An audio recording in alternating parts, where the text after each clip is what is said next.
Welcome to our Friday Night Live. I had to check if it's Friday. It is Friday. And we have a very, very beautiful special guest, as you can see. Her name is Heather, and she is also the $1,000 prize winner of the 90-day transformation challenge in the Steak and Butter Gang. So, how can I not feature our winner here? Heather, welcome. How did you find the carnivore diet? Oh, thanks so much, Bella. I found Of the course. carnivore diet through a very good friend of mine a couple years ago. He was the only person I knew that was eating nothing but red meat every day and cooking red meat and feeding me red meat. And Wow. that's kind of how I got introduced to it. And at that point, I was still hesitant and thought red meat was bad for me. And I couldn't believe he was eating it every day. So then I went down the rabbit hole of finding you on YouTube. Wow. Wait, so was I the first carnivore creator you found? Yes. Oh my gosh. I'm honored. Thank you for Yeah. sharing that. And now, how long have you been carnivore? So I've gone strict carnivore since the end of April when I Okay. first joined,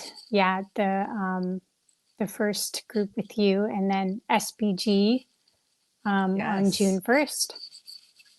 So about four Fantastic. months, I guess. Yeah. That's a good amount of time. Now, when you joined SPG on June 1st, you did the priming protocol. How did priming go for you? It went amazing, and I'm still priming. Oh, really? um, yeah, it was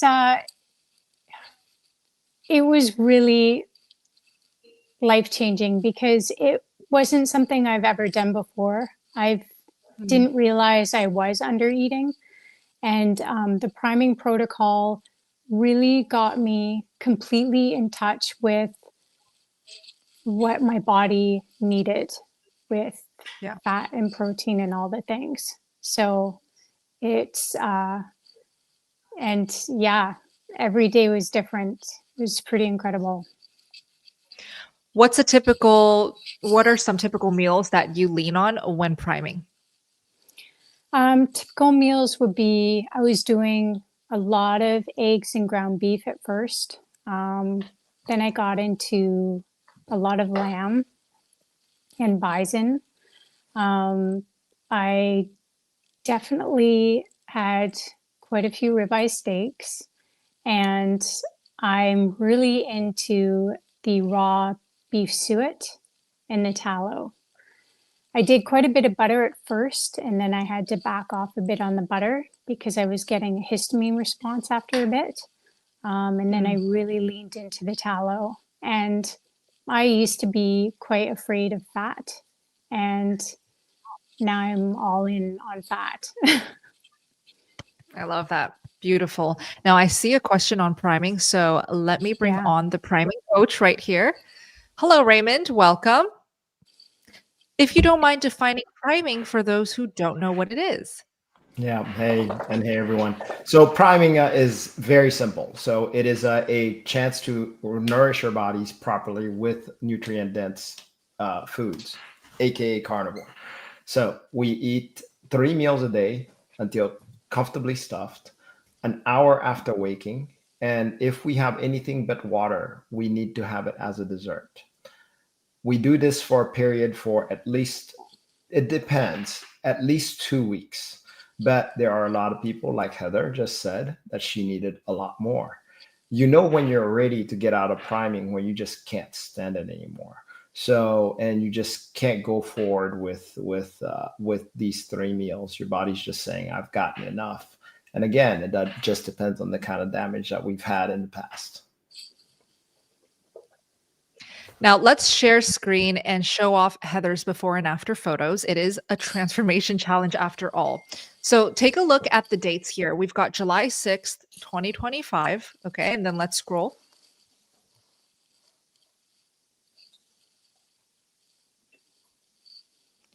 And then now that's about a month and a half later. Heather, do you want to talk about what's going on here? Yeah, I've definitely, with my skin, I just have so many rashes and hives that break out, mainly on my body, on my face. I was getting a lot of little whiteheads all over my cheeks and a lot of redness. And just in a short time, and that was just, yeah, July to August. Quite a bit of a difference. I found I had more like dewiness to my skin, more clear, less dryness. My lips really cleared up too. They were really chapped and cracked, and they really cleared out.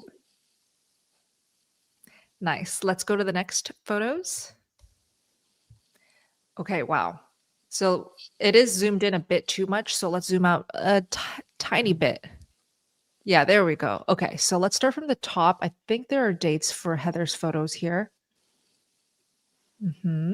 Okay, so before SBG, before she started the 90-day challenge, and then after. So let's look at the skin before and afters. Yeah, that's a huge difference. So what are you struggling with in the before afters? Before photos. It's pretty wild. I was having really bad hives and rashes all over my legs, the front of my legs, along all of my arms, and around my chest area too.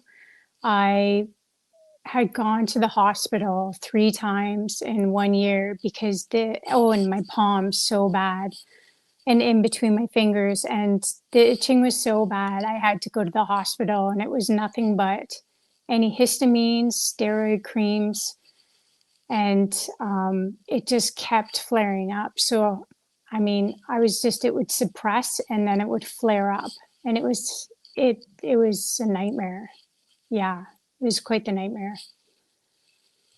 And the time between the before and the after, how is your skin doing now? Is it still as clear and smooth as the after? It is. And I'm almost afraid to say it out loud because I haven't had a flare up since going carnivore. Wow. And it's brought me to tears quite a few times, because anyone who's had rashes or hives and the pain and the suffering behind it, you feel pretty helpless. And to be able to, like, this went on for more than a year. I couldn't shower, I couldn't bathe. Like, water would just bring it out so badly. So I had to sponge bath myself, wash my hair in the sink. It was to that level. And I'm now officially off of all antihistamines.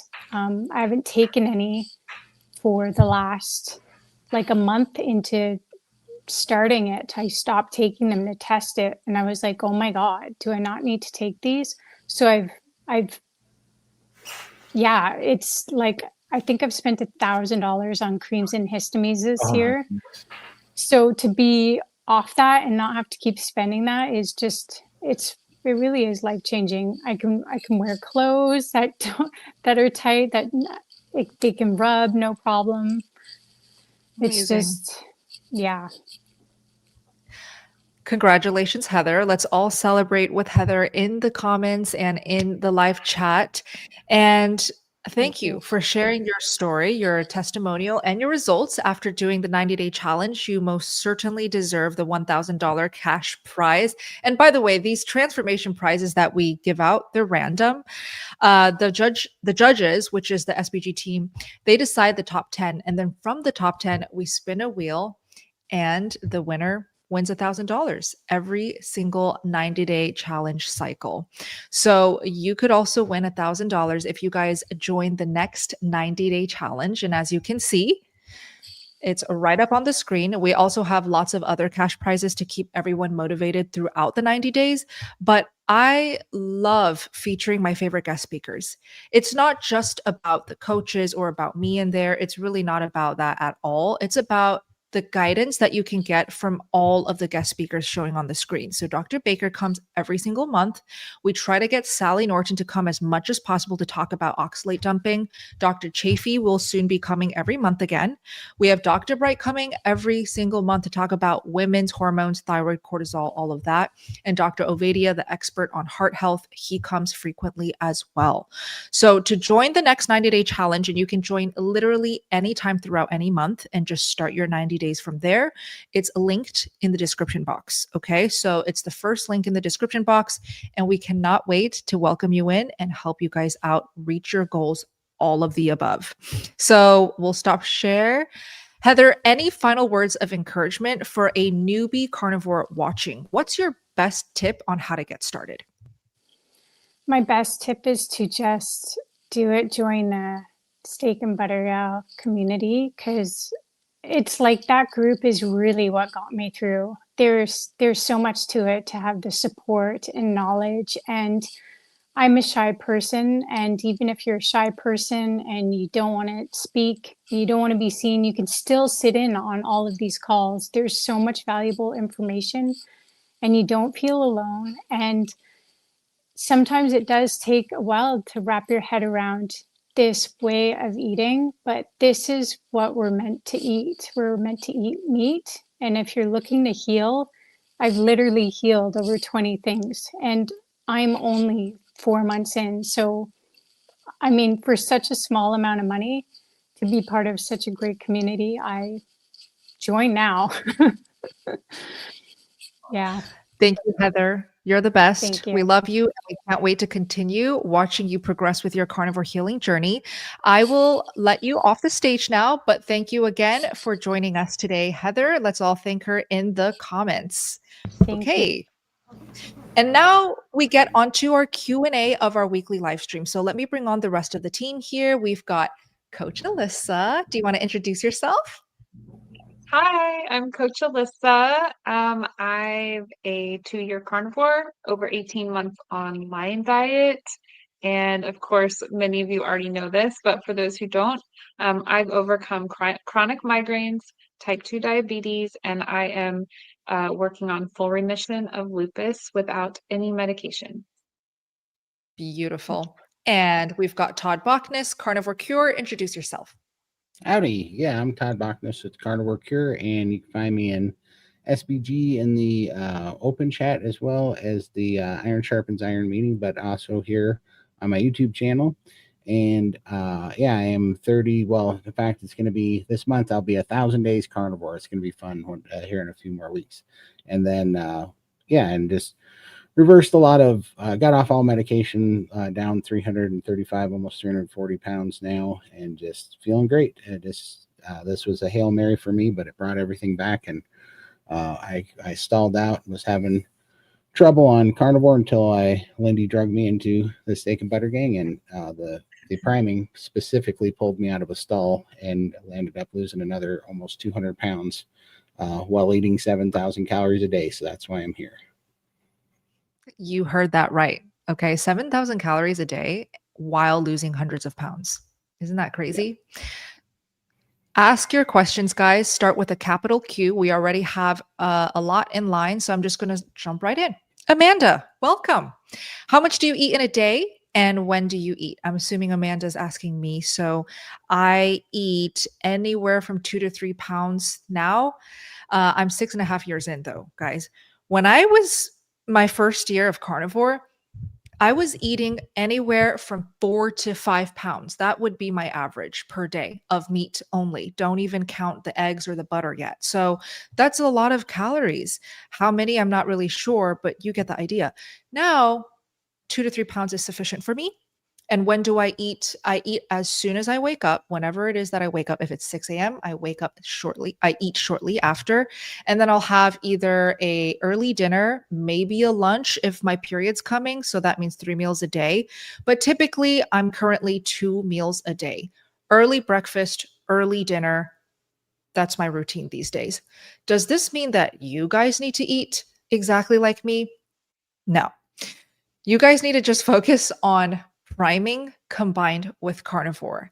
We're never going to stop talking about priming here on these live streams, at least, because we are seeing it work for so many carnivores day in, day out, day in, day out. This entire team right here, they literally pick up new carnivores and they take care of them every single day in the Steak and Butter Gang. And we're seeing victories daily when people start embracing priming combined with carnivore. So if you missed the beginning, priming is basically focusing on eating 3 meals a day for as long as you need. You need to nourish when going carnivore, because when you're eating only meat and fat every day, you can easily undereat.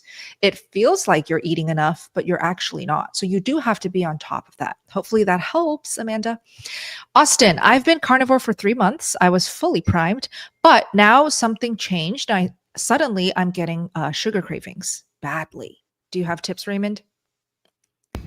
Yeah, and that's very common. So, first of all, you've been carnivore for 3 months, you've primed, you notice your sugar cravings went away. But it's interesting what you said, something changed. And that's what we look for. What is it that changed? Could it be stressors around your environment? And believe it or not, it doesn't take that much. It could be just death in the family, which is a big deal. And it takes everything out of you without you even realizing it. So what to do about it? Yes, absolutely. The only thing to do is go back to your priming. So let's say you've been at 2 meals a day and just coasting after you primed, and you just decide that it's just time to go back to priming. Go back to your 3 meals a day, obey the laws. Hour after you wake up, you're eating, and make sure that if you have anything other than water, do it as a dessert. And just stay on that consistency until those cravings go away. It will go away. Love it. Alyssa, you are the host of our weekly sugar cravings and addiction calls. So what are your tips? Number one, are you eating enough? I mean, so many people are expecting to get rid of their sugar cravings by fasting or by, just eating in moderation, so to speak. And it's like sometimes you got to give yourself the extra protein, the extra fats in order to get past those addictions. And so I would say definitely check in with yourself. Don't be afraid to eat, more meat, more fatty meat, some butter if you need to. And yes, we have our weekly sugar and carb addiction recovery call. And in there, we have a living document which we continue to add to every week. Tips that we've collected from all of our members. What gets you through these tempting sounds and sugar cravings and these other cravings. So yes, if you need help in that aspect, please come join us. Thank you, Alyssa. Tammy wants to know, when do the mood swings and extreme tiredness pass? Let's give this to Todd. Well, I mean, it depends. There's so many things there. Like, I don't know what your diet's like. There could be things causing it, or you just might not be eating enough, and it takes time to heal. But the tiredness, if you're eating enough, go with that, because that could be the thing trying to heal your mood swings for sure. Like what I noticed is when I was doing the priming, I used to think, within the first couple weeks, I thought, this can't be right, because now that I'm eating a bunch, I'm tired all the time and I want to sleep. Right. And I had a busy job. And so I was like, I can't be sleeping. And then I made room, heard everybody talk about the naps and those things. And I made room and I did sleep. And that's when all the healing happened, because the reality of it is that if you've been in a nutrient deficit for a long time, and then you finally give your body what it needs and you finally stop poisoning it with junk, it also needs time to heal, and it does its best healing when you're asleep. So you start getting tired because it wants to put those building blocks to work and start healing things. And when it starts healing things, especially hormones, when you're sleeping, that's when some of the mood swings and things start to go away and some of the emotions go away. So lean into the sleeping. It's not a bad thing. It's not a bad sign. It's actually a sign your body's healing. Beautiful. This is a similar one. So Jasmine says, I've been carnivore for 2 months and I've lost 3 kg, never a meat eater until 2 months ago. And I already see hair growth, bloating, gone. BP down to 115/70. But why is my brain fog not going away? So exactly what Todd said to the previous question, Jasmine, you're so new. You're only 2 months in. That's only 60 days. You're probably still recovering, healing. Your body is in rest and recovery mode. You may confuse that with brain fog, but here we see a little bit more of tiredness, a little wanting to slow down. Could be confused for brain fog and issues. No, rest. Just rest. I slept more than I ever have when I was new to carnivore. Okay. And so if you have the luxury to nap and to maybe lengthen your sleep hours, you really should. That will really help with healing. Okay. So it's not an issue. Don't worry. Keep us posted. You're doing great. Congrats. PJ, does anyone do macros? Is this important after priming? Anyone here do macros? I did for a little bit. I think that it's important only if you get stuck and you're wondering if you're under eating or overeating. But I think if you can do it at first, just for troubleshooting, is the only reason why I've ever done it. Perfect. Raymond, any thoughts on macros after priming? Yeah, so it's interesting that you said after priming, and I'm glad you didn't do macros during priming, because I want you to feel it out. Feel out the amount of fat you need, feel out the amount of protein you need. Now, later on, just like Todd says, just to get an idea of how you're eating, macros could come in handy. It may give you a little bit of clarity on what's going on, but what I would say, that's probably the only important thing. If you're just stuck, you can't figure certain things out, then tracking would be a good idea. Now, again, we need to realize if macros stress you out, then don't do it, because a stressed out body doesn't digest very well. So do remember that. Well, and remember, macros don't mean calories. The macros we count are never calories, ever. Exactly. Yeah. Macros is very much like how much protein are you eating, and in comparison and in ratio to how much fat you are eating. So would love to know who's kind of tracking the macros and tweaking the macros. Let me know in the comments, please. Vonda, welcome. I've been doing carnivore for more than 2 months. Every time I eat, I have diarrhea. Why is that? Anything I eat, I didn't have any food allergies before. So she's having diarrhea, Vonda. This is so normal that I'm not surprised. Like I expect diarrhea for anyone who goes carnivore for the first time ever. But what you can do as quick little fixes to give your body that break that it needs from the extreme diarrhea, like I had it, I get it. You can stop eating the melted fats. So if you don't know about this hack yet, it really is quite life-changing. Don't drink those fats. If you're cooking ground beef in your pan and you see fat oozing out, please do not pour that on your plate and eat that or drink it. Instead, eat solid, cold, frozen fats, which is why I, to this day, love having my butter chilled on the side. I'm not smearing melted butter on my steaks. You never see me do that.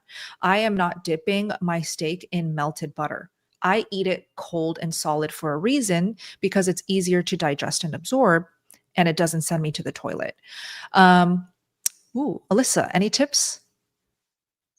Yeah, I mean, I agree. The temperature matters so much. So even eating your meals at a cooler temperature, let them cool off some, because in those early days of carnivore, even if you're not drinking the rendered fats, having that meal at a very warm temperature can also stimulate a bowel movement. So I would just say, yeah, and you may need to back off a little bit if you're trying to like jump into carnivore and be like, a 3-to-1 ratio and eating 5 sticks of butter a day. It's like, well, maybe you should pull back a little bit, have a little bit of less fats, find that happy place of how much can I eat and not have these frequent bowel movements every time that, I eat, and then work your way back up.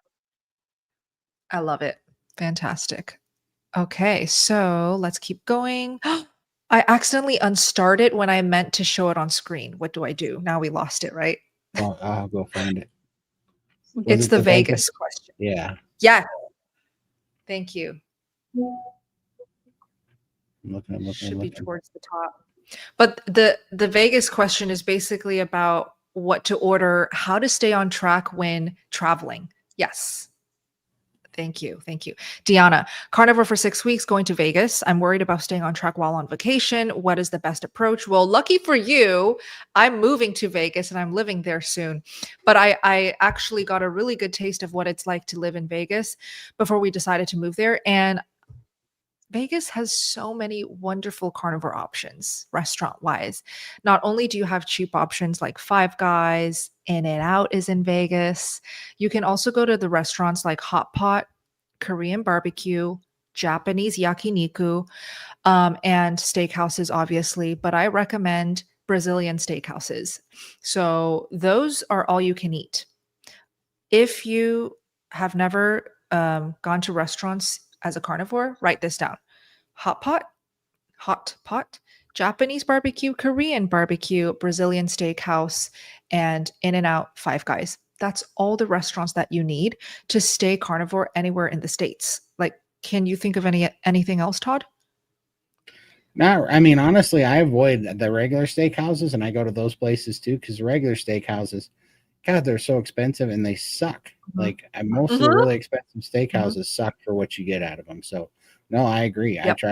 I tried those in Vegas and stuff when I was down there, and man, I'd pay $200-300 for steak, and I was like, I could have done this for $30 at home, like 10 times better. They all suck. No, I think those are the best way. Don't spend a lot of money on it when you're down there. Just do what Bella said. Those are the best bang for the buck for sure, especially the Brazilian barbecue ones, and especially if you learn the ropes and you take the whole damn thing off the spit. That's what I do. Yes, shamelessly, guys, you can do that. You just have to say, "Oh, can I just have the whole chunk?" And they'll literally put the whole chunk of picanha on your plate. I don't even ask. When they give you the little pinchers. Yeah. Yeah, when they give you the little pinchers and they start sliding that little piece off, they want you to grab the little piece. I grab the whole thing and I go, "Thank you." And I start sliding down the spit. And I do it because the look on his face is priceless every time he goes. Because as soon as your tongs touch it, it's over, because now you're just contaminated. It's like a piece of meat. So they got to give it to you as soon as you, So they want you to grab that little piece, and I don't. I let them start cutting that little tiny piece off, and I grab the whole thing. I'm like, thanks. I just take the whole piece of meat off. It's hilarious every time.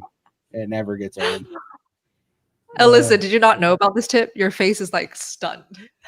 Yeah, no, I am so bitter, honestly. I'm so bitter because nobody told me about things like this. And I went for my birthday, or it was like, I think for Mother's Day, my kids took me there. And I was so excited. And the lamb came around and they would give me a little sliver of lamb. And then I wouldn't see them for like 30 minutes. And I'm like, come on. I ended up getting like probably 4 ounces of meat the whole night. And I'm like, I am never doing that again. No, if you let them control the pace, it's so stupid. But yeah, you just got to throw elbows and take what you want. It's hilarious. Exactly. Try it. Okay. Flag, welcome. 2 meals a day, same calories as 3 meals a day. Oh, I think there's a follow-up when I talked about my meals. I don't know. I really don't know. I don't track my calories. I think he might be asking if you're priming. If you're doing a 2-mad versus Raymond. Yeah, again, there's a reason why we don't like tracking calories. So a lot of people get stuck on the calories. Oh, I'm eating these 3 meals and this is how much I'm eating. So I need to make up for it by eating 2 meals so I don't undereat. Meanwhile, your body's like, I don't want to eat that much. So when you get to that 3 meal amount, obviously it's going to be a bigger calorie. And when you've done that enough times, it's kind of like recharging your battery all the way to the top. And you don't need as much juice anymore. So when you get to 2 mad, allow it to eat till comfortably stuffed for the 2 meals. But no, don't try to get the same amount as the 3 meals. It shouldn't, it's just going to make you uncomfortable. And all of this is to be comfortably stuffed. So go with that, and you're fasting for, you will be hungry throughout the day. So that's your first portion of fasting. Perfect. Sunshine, I've been craving cream cheese. Used to eat it with a spoon, no sugar, just cream cheese. Should I prime? I've been carnivore since June 1st. Okay, Raymond? Yeah, I mean, for sure. You definitely should prime. First of all, eating just cream cheese, please don't do that. Cream cheese is great with as a side dish, but eating it as a meal is, and definitely the way you're saying this, you really do need to prime, and definitely add some muscle meat in there or some kind of denser nutrition like eggs, however that goes. Dairy is kind of light. It's good as an enhancement and a side dish. Perfect. Let's keep going. Cam, I'm on my 3rd day of priming. My energy has doubled. Wow. Only in 3 days and your energy has doubled. That's great. Congrats. I love it. And I'm learning about my own body and healthy levels. When I need to eat, oh, okay. I am in the 90-day challenge. Bella's group is over the top support. Yay. Thank you. So Cam wants to know, what's her question here? Is it just an update? It's just a shout out. Okay. It sounds like. Thank you, Cam. Love it. Thank you. Thank you so much for sharing that. We love these victories. Now, I didn't specify this in the beginning, and I just want to keep in mind, we have people watching these live streams as playbacks as well, who don't know like how priming is taught in the challenge. So Coach Raymond, who's right next to me, created the priming protocol. And I walked the priming protocol during my first year of a carnivore diet. After doing the priming, my period came back. I felt like my ravenous appetite finally died down. But that's because I committed to the priming protocol, which is 3 meals a day, every single day, until you feel like you can move on to the next level. So Raymond teaches his protocol every single week in Zoom calls. So it's not just a website and he gives you a guide and good luck, bye. There's Zoom calls where you can show up and actually work closely with all of these coaches, with everyone on the team. Not just priming though, but he also teaches fasting. So it's an entire program that you can walk to explore what works for you, to tweak so that you get to your weight loss goals and your healing.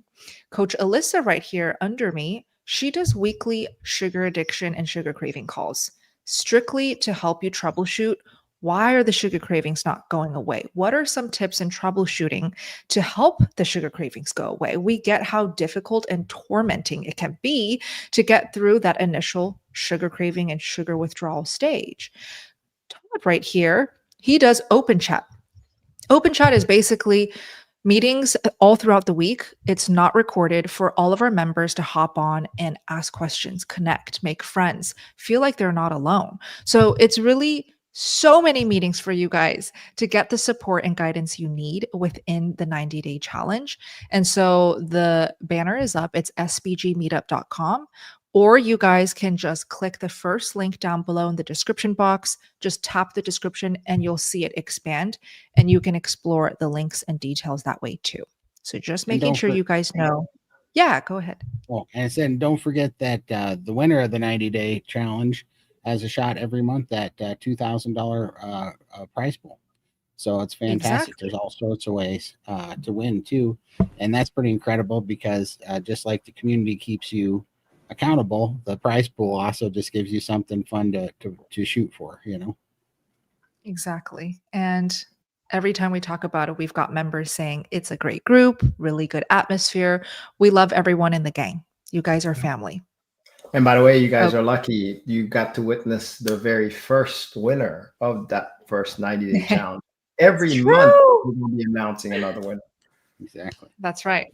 Obviously, if you win, you are invited on my channel if you guys want to be featured. Okay. I would be honored. Okay. Let's keep going. I'm loving priming 3 meals a day. The sugar cravings have not come up. In my mind, Kerrygold melts like that when I eat it. 1 stick a day. Also, I nap throughout the day, which helps a lot. Another priming testimonial. We love it. Thank you so much. Okay. Jazz, is 400 milligrams of magnesium too much? What do you think, Alyssa? So it really depends on, number one, the person. Number two, what form of magnesium is it? Are you taking magnesium citrate, glycinate, malate? Like there's also magnesium blends. So I would just encourage you to start with a very small dose. If the bottle is telling you to take 400, maybe start with half of that and work your way up, see how it goes. Yes. And Jazz, tell us if you can what you are using the magnesium for, please. Amos, welcome. I've been on a lion diet just over a year, and my visit to the toilet has been normal 3 to 4 times a week. But in the last month, nothing but diarrhea. I have not changed my diet. Should I be lowering my fat intake, Alyssa? You definitely could do that as a first step. Maybe lower the fat a little bit, see if that gets relieved. But sometimes things like histamine can cause diarrhea. Even things like oxalates can cause diarrhea. So I would play with just one of those variables at a time. And so maybe you can pinpoint which it could be from.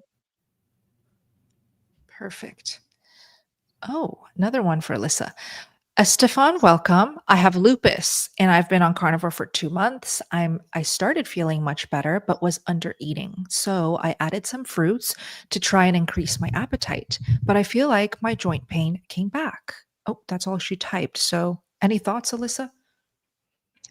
Yeah, I would definitely take the fruits back out. I highly encourage you, like anybody with lupus or a major autoimmune condition they're battling, go lion diet. And I know it sounds crazy, like, oh, you already were under eating, but I was able to go from being severely underweight to being severely healthy weight now. Um, Fighting lupus, overcoming all these chronic conditions just on lion diet. And, I had to start small with about 2 ounces at a time. Every 2 hours, I set my clock and I ate on a schedule. I ate like it was my job, and it brought me Mhm. back to life. It got rid of my chronic joint pain. I have degenerative disc disease, scoliosis, arthritis, and all of these things give me zero pain on a daily basis now. So I would just encourage you, go back to full carnivore. If you can bring yourself to try lion diet, try the lion diet. You'll be feeling so much better, and just really focus on maybe eating more frequently. If you don't have much of an appetite, see if you can get 2 bites in every 2 hours, and let us know how it goes. I hope you come check back in. Amazing. Thank you, Alyssa. Danny, welcome. My husband wants to do carnivore, but he's had issues with kidney stones and is afraid they will flare up. Any recommendations for him starting, Todd? Well, I think you might have more kidney stones for a little while when you get rid of all the kidney stones you have, because you are going to detox them, and those stones that you're holding right now, or if you're having that problem, are going to break up. But just remember that kidney stones are calcium oxalates, and calcium oxalates are from vegetables and carbohydrates, not from meat or fat. And I never had a kidney stone in my life until I went carnivore. And it wasn't because they gave me kidney stones. It was because I had built up so much calcium oxalate from drinking so much black tea and energy drinks that they did a scan, and my kidney had a giant piece of calcium oxalate in it. Now, because I haven't had it in so long, and I'm eating a low inflammatory diet, those calcium oxalates broke up, and I'm detoxing them. So the good news and the bad news is, the good news is you will eventually get rid of all the calcium oxalate stones and you will not have any more. The bad news is you got to pass them first. And so you are going to detox those stones. And so it kind of just depends on if you want to have the detox and just bite the bullet and be done with it, or if you just want to have stones for forever. But don't, the only way out of this is to stop putting the calcium oxalates in there. And the only way to do that, and also, and not just that, but insulin resistance causes kidney stones too. So you want to be on the lowest inflammatory diet you can with, and not feeding it calcium oxalates, and that is carnivore. So, and I feel your pain. I passed 4 of them this year, and I never passed one before in my life. And the last one took 11 days, and it was a 50, what was it, 50 millimeters or whatever. It was like half size of a pea. It was the worst thing I ever had to do, but I got to get them out. So we just kind of got to bite the bullet and go for it. Thank you, Todd. Alexis, welcome. Can you please go over priming? Well, we already did, so just watch the beginning of the live stream, please. Sharon, thank you, SBG. I'm in the 90-day challenge and the support is amazing. We're so happy to hear that. 7 kg down, and now in my 3rd week, I have ditched the scales. Another amazing testimonial. Like, there's just too many. And you guys are so generous and so kind to share it in the chat every single week, showing up to support and to share and to cheer everyone on in the comments and live chat. So please keep the victories coming. I know we recently celebrated the end of our first 90-day challenge. I would love to feature more throughout this live stream. So share your victories. Mastermind, welcome. Can I cure PCOS and hypothyroidism on carnivore or maybe even on ketovore? I'm going to give this to Alyssa, but just know that I have seen so many people cure PCOS and hypothyroidism and any type of female hormone issues with a carnivore diet. I can't speak for ketovore. I've never done it before, but carnivore, heck yes. What do you think, Alyssa? Absolutely. And, I like how Dr. Kilt has renamed PCOS to stand for plant caused ovarian sickness. It's so true. Like it really is. It has to do with insulin resistance and your blood sugars being too high. I mean, when you go to carnivore, just like type 2 diabetes reverses, so does PCOS all the time. And then, of course, these healthy fats that come with carnivore, that's what we need to heal the hormonal dysfunction that causes the PCOS and the hypothyroidism. So my vote is for carnivore. Exactly. Me too. I think we all vote for carnivore here. Okay. Keep us posted though. Jazz. So this is is there such a thing as too much magnesium? Jazz takes 200 of malate and 200 of glycinate for the knee pain. What do you think? Is that too much?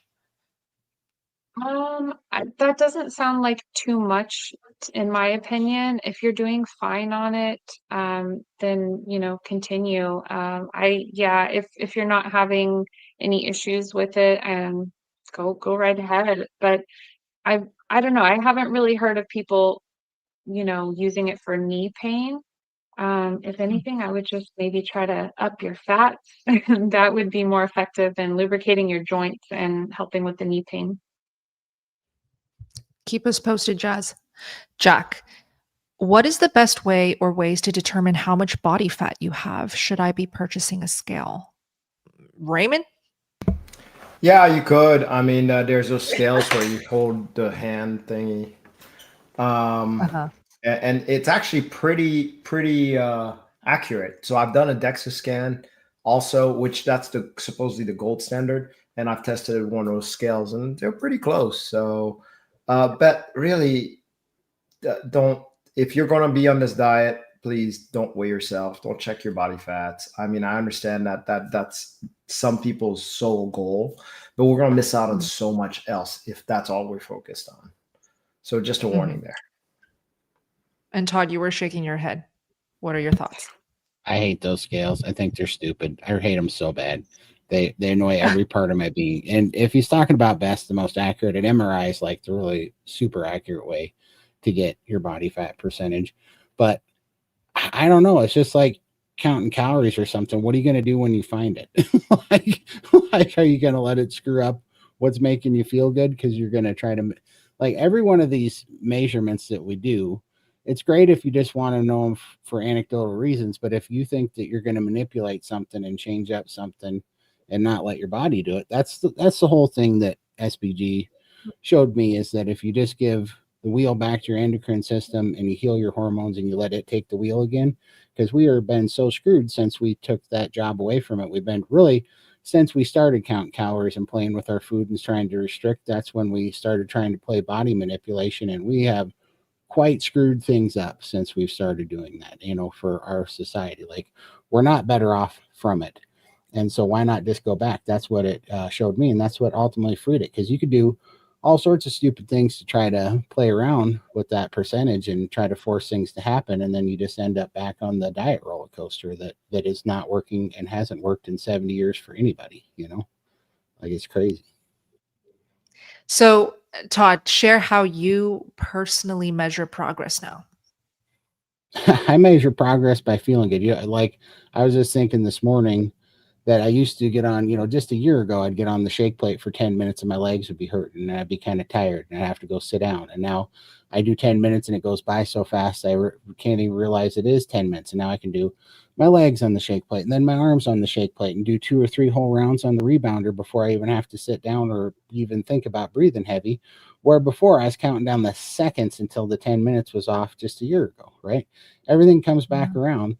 And that was even through a stall. And what's even crazy is since I've been dealing with my testosterone, I gained like 62 pounds and I've never felt lighter or stronger in my life because it's just a composition change. My clothes are fitting lighter, all this stuff. Oh, I was just looking, I got one of these copper bracelet things and that used to be tight, just like 3 months ago. So I gained 60 pounds and that much fluid and crap came off. We have no idea how much of our body weight is fluid and inflammation and things healing up and these composition changes that happen. But if you have more strength and more stamina and you feel lighter and your clothes fit lighter and you have more range of motion and things don't hurt and you don't feel stiff and swollen, that's all that matters. And you can sacrifice and lose all that playing with numbers, trying to manipulate your body by under eating. Because if you get stuck on those numbers, and this is why really the only reason to track at all is just because if you're not feeling good, like if you start to have a negative symptom of not feeling good, being tired, and you just can't seem to get over it, most of the time it's from under eating. And it's not going to be from under eating calories. It's going to be from under eating fat usually, and sometimes protein. And then it's a good time to just really check, because you could think that you're eating, let's say 180 grams of protein, and you might find out you're eating 120 grams of protein. Or you could think that you're eating 300 grams of fat or something. You might find out you're eating 120 grams of fat. But never do we check calories, because they mean nothing. And once you get the visual and you understand where to go with it, then stop tracking and just use that as a marker to get it up there, see how you feel. And as soon as you can dial it in to see the volume to get it to where you feel great and you're sleeping good and you have a lot of energy, leave it there and just keep chasing that feeling and not anything else. No numbers, just that energy, that health, Well said. So good. Thank you, Todd. Jim, welcome. I'm a member of SBG and I'm running level 2 for the second time. So pleased with the program. Broke my stall. I did dinner 1 meal a day today. Difficult to get in enough protein in the 2-hour window, Raymond. What do you think? So first of all, on the level 2, it is difficult to get enough protein, but that's not the point. You're eating to full. You're not measuring protein or fat. You're just eating to full. You've got 1 meal to do it in a 1-hour window. Again, I don't want you to meet the requirement for your 2 meals. You're doing what feels good for the 1 meal, and you're doing it for 5 days. As a matter of fact, in that 5 days, you're going to have different ranges. Some are going to be 18 hours. Some is going to be like 30 hours in this range. So notice how the pattern works within those 5 days for level 2 and feel them out. Don't overthink it. Just follow it. Follow your body. If you're able to do the fast, that's what counts. Perfect. All right. And thank you, Jim, for sharing your victories. That's awesome. Rachel, is there any benefit to adding MCT oil to your butter coffee or not really? I've never tried it. Has anyone tried MCT oil? Laura swears by the MCT oil. She said it made a difference for her cognition. So, I mean, and I've heard from, I don't do it, but for some people like that, like to do the bulletproof coffee, obviously they rave about it. And certain other influencers do. So to me, it's like, if you want to try it, if it works for you, great. If it doesn't, no harm. I just don't feel like it's carnivore, so I don't do it. Right. Great. Hoosier Carnivore is here. Welcome. His NSV is, hi, Brett. I'm restarting my carnivore lifestyle with the 90-day challenge and can say the issue I was having with food noise and cravings is gone in just 4 days. Wow. Carnivore is amazing. Brett, you're amazing. That's amazing. Congrats. So victories like these, again, happen every day in the Steak and Butter Gang. Okay, because you're getting that community that you need to actually stay on track for days and days and days on end. Any thoughts, Todd? Well, absolutely. Brett was on my live stream last Sunday, and he hopped back in because we were getting him on. And I told him, I said, I promise you, because I challenged him to do the 90-day challenge with us. I said, I promise you, the food noise will go away because he was struggling with it. So this is crazy. But we had a conversation the next day, and to focus on the fat and get rid of the coffee, because he was doing coffees and cream in his coffees and a few things like that. And so we talked about getting rid of all the seasonings, all the coffees, all the stuff. And basically I told him, I challenge you to go lion.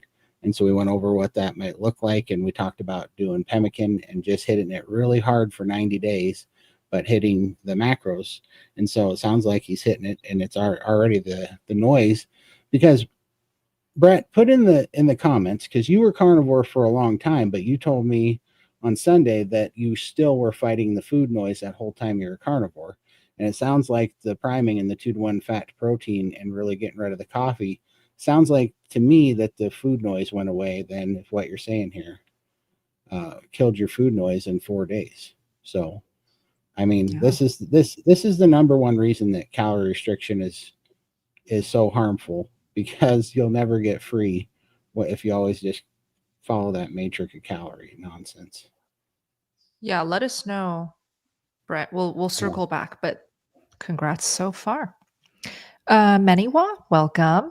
Why is it easier to eat a 22-ounce ribeye than a 16-ounce hamburger? Anyone know? Yeah, she asked this today in open chat too, and I gave a few theories, so I'm sure she doesn't want to hear them again. But yeah, she's saying she can eat a 22-ounce ribeye, no problem, but she tries to eat a pound of hamburger, and she just can't. So I'm gonna what do guess you you're guys just. I'm gonna guess you're sick of hamburgers. I'm gonna guess. think? Like I get sick of certain things, and I can't, just for whatever reason, I just can't seem to palate it that day or that month even. And so I think you might have just eaten a lot of hamburger, but also hamburger gets really dry too. That's the other thing, and that's the other reason I hate hamburger. I would guess it's one of those two reasons, but that's just me. And also, come on, the palatability of a ribeye is gonna be better than a burger, Yeah. I think. For sure. Unless you cook it like Todd with his masterful cooking skills, then sure. But anyone who makes a hamburger, I doubt it's going to taste as good as a ribeye.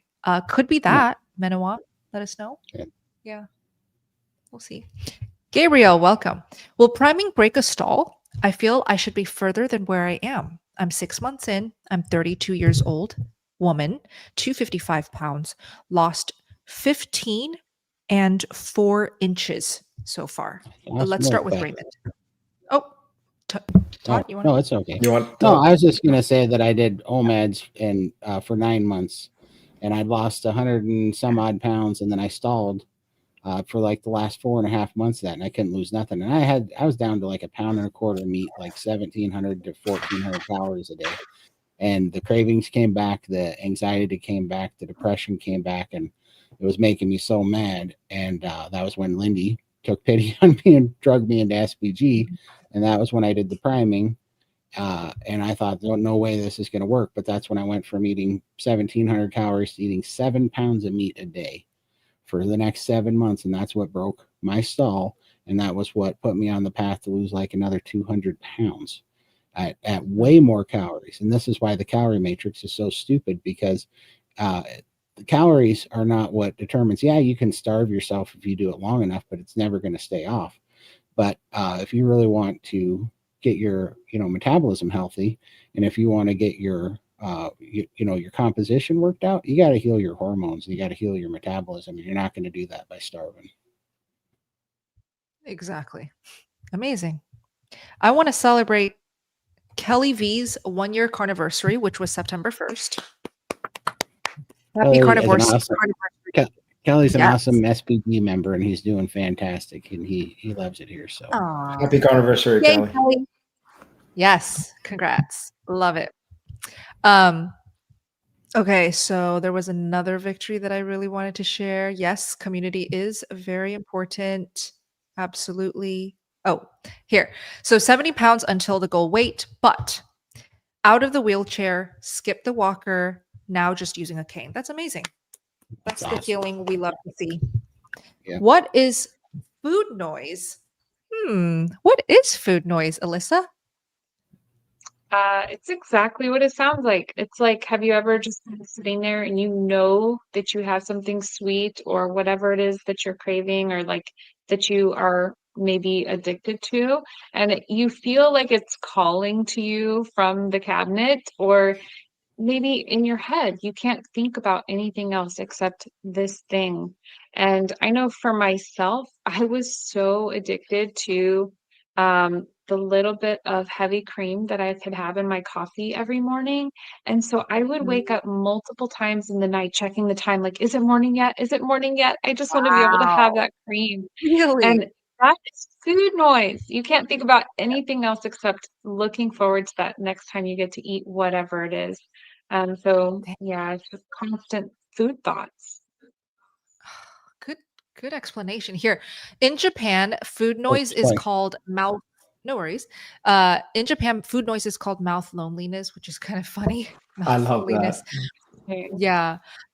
A serious question though. Do you find adding cream or milk to coffee makes it taste better or makes it a better drink?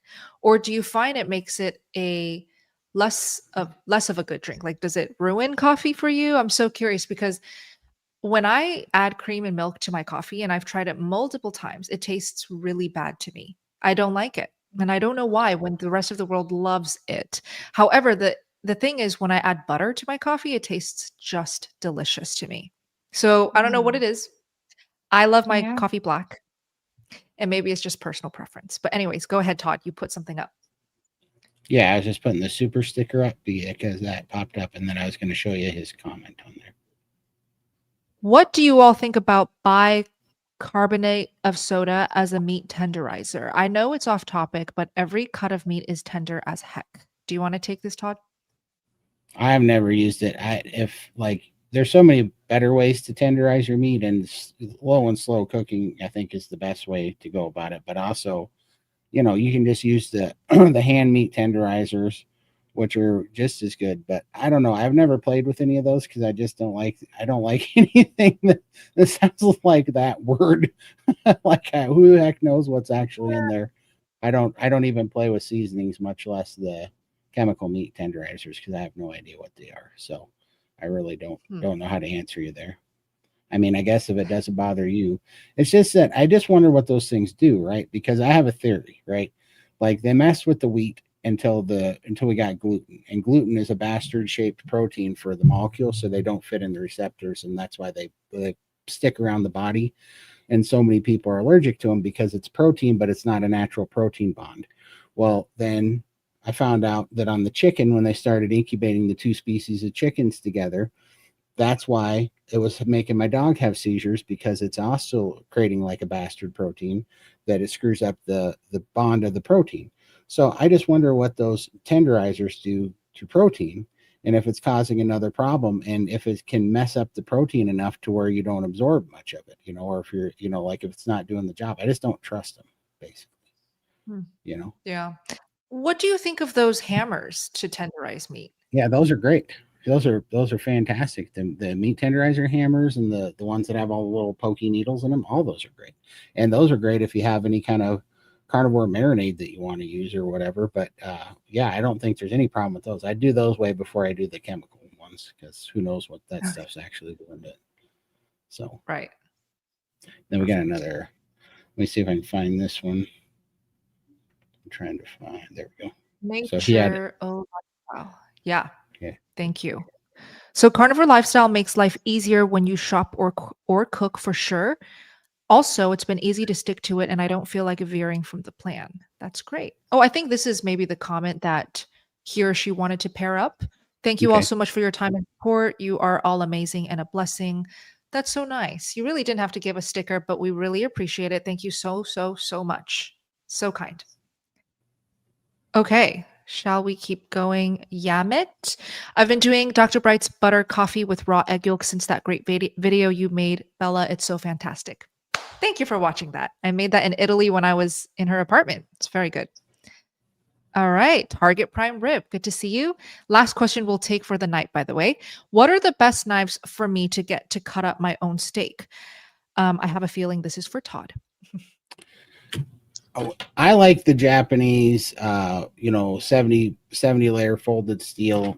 Those ones are the best ones, I think. You can get them on, I'm trying to think of the name. There's one name. Yeah, those ones. Those ones are really good too. Yep. Those I are, got this from Todd. yeah, those ones are fantastic. And then there's a bigger version, but they are the carbon steel. Yeah, those ones are really nice. And the Japanese carbon steel chef knives are best because they take the best sharp. They take the best edge when you resharpen them. All knives get dull, and so it's not about if they're going to get dull or not. It's if they'll take a good edge when you resharpen them. And so there's Thomas, I got your DM. I'm gonna go find the one that I had because I can't remember. There's some expensive ones that I had. They're not any better than like the $30 and $40 Japanese folded steel ones. So I'll send you a couple links on them because they're fantastic and they hold an edge for forever. What you really got to spend money on is a good set of sharpening stones, and you can make those things surgical sharp like crazy. I can get my knife so sharp. I'm not even kidding. I can take the whole 7 rib briskets or ribeyes that are like, that thick. And I don't have to put any pressure on my knife. I can set it on there with my 2 fingers and move it back and forth, and it'll fall all the way through that meat. It is crazy sharp. Like take a finger off sharp if you get that folded steel. So get good sharpening stones. Amazing. Okay, well, to wrap up, I just wanted to share the most important in-person event of the year coming up, our SBG meetup. And it's, again, going to be in Bozeman, Montana. This will be our second time we ever do it. Oh, thank you. That's the wrong banner. Let me just take that off. Okay, so it's at sbg.events. And Bozeman, Montana is actually Todd Bockness's hometown. And I think it's just the perfect place to have carnivores meet up, celebrate. It's also on America's birthday, July 4th. So it's a great time. Todd, any thoughts? Absolutely. Yeah, we want to see you out there at our 4th of July party. We've been throwing one for 23, 24 years now. And so that was kind of what spawned this. It was just a good excuse to get carnivores together, and it was so much fun this year. And Bozeman's a beautiful area, and it's a fun place to vacation, and there's not many carnivore events out this way, so it seemed like a good idea to put one out here. And man, it was such a blast this year because it's very beautiful.